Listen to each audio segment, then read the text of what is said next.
இன் GB இது ஜிபிலம்மா. T3 என்ன சொல்கிறாங்கன்னு பாருங்கள் 12. இது நார்மலாக யோசிங்களேன். T3 என்ன சொல்லியிருக்காங்க 12.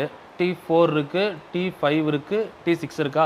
அப்போது இங்கே என்ன சொல்லிட்டாங்க 96ன்னு சொல்லிட்டாங்க. இதை நீங்கள் இதை நார்மலாக 12 96 ஆகுது இல்லை, எப்போ 96 ஆகுது 3 டைம் வருதா. சரி ஓகே, இப்படி பண்ணுங்கள். 12 × 2 எவ்வளோமா 24 × 2. 24 × 2 எவ்வளோ 48. 48 × 2 96 டெலி ஆகுதா. அப்போ இதை வச்சு × 2 போட்டோம்ல, T2க்கு வாங்க, அப்படியே டிவைட் பை 2 போட்டால் என்ன வரும் 6. T1 வாங்க, இதில் டிவைட் பை 2 போட்டால் என்ன வரும் 3. ஃபஸ்ட் நம்பர் 3, அடுத்து 6, அடுத்து 12, 24, 48, 96. T7 என்ன வரும் 192. இப்படி தான் போய்கிட்டு இருக்கு.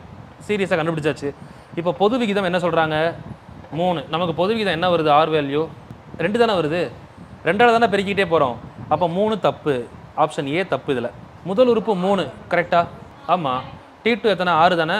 6/3 என்ன வருது 2 தானே வருது. பட் இங்கே 3 இருக்குல்ல, தப்பு. முதல் உறுப்பு 3 கரெக்டா. கரெக்டு.